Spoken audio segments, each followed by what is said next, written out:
ಎಷ್ಟೋ ಇಲಾಖೆಗಳಿಗೆ ಭೇಟಿಯಾಗೀನಿ, ಹೈಕೋರ್ಟಿಗೆ ಹೋಗೀನಿ, ಯಾರು ಎದಕ್ಕೂ ಕೇರ್ ಮಾಡಬಾರ್ದು. ಎಲ್ಲರೂ ಇಲ್ಲೇ ಅದ ಇದ್ದಿದ್ದು ಹೇಳ್ಬೇಕಂದ್ರೆ ಕಲ್ಲು ಹೋಗಿದ್ದು ಅಂತ ಮಕ್ಕಳು ಅದ್ ಮಾಡಬಾರ್ದು. ಯಾಕಂದ್ರೆ ಒಂದು ಗೌರವ ಕೊಡೋದಿರ್ತದೆ ಕಾನೂನಿಗೆ, ಅದನ್ನ ಕೊಡ್ಕೊಂಡು ಬಂದಿಲ್ಲ. 5 ವರ್ಷ ಆಯ್ತು ಸರ್. ಹುಚ್ಚಿದ್ಕಿಂತ ಹುಚ್ಚಿನಾಗ ಆಗ್ತೀವಿ ಹೇಳಿ. ಇಲ್ಲ ಸರ್, ತಪ್ಪು ತಗೊಳ್ರಿ. 5 ವರ್ಷ ಈಗ ಅರ್ಜಿ ಕೊಟ್ಟಿನಿ, ದಯಮಾಡಿ ಈಗ ನೀವಾದ್ರೂ ಗಂಭೀರ ಪ್ಲೀಸ್ ದಯಮಾಡಿ ಸರ್. ಇಲ್ಲ ಸರ್, ಇಲ್ಲ ಪ್ಲೀಸ್ ಹಾ ಸರ್ ಹೇಳಿ ಹೇಳಿ ಸರ್.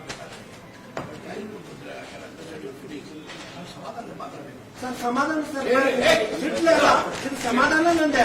ಬಟ್ ಸಮಾಧಾನ ಏನ ಬಿಟ್ಟೈತಿ ಈ ರೀತಿ ಬಂದ್ಬಿಟ್ಟೈತಿ. ಹಂಗಿದ್ರೆ ನಾನು ನಿಮ್ಗೆ ಹೇಳ್ತಿದ್ದಿಲ್ಲ ಸರ್. ಮಾತಾಡ್ರಿ ಸರ್.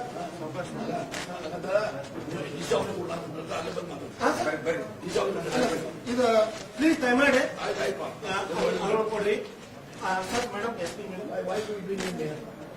ಮತ್ತೆ ಎಲ್ಲಿ ಹೋಗ್ರಿ ಸರ್? ಎಲ್ಲಿ ಹೋಗ್ಬೇಕು ಹೇಳ್ರಿ? ಎಲ್ಲಿ ಹೋಗ್ಬೇಕು? ಅಲ್ಲ ಸರ್, ಎಲ್ಲಿ ಹೋಗ್ಬೇಕು ಹೇಳ್ರಿ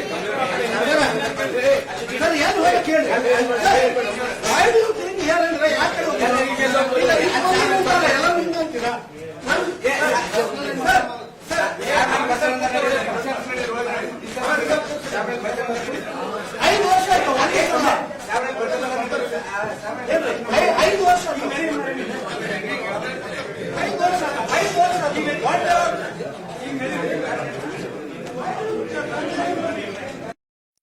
Share chat.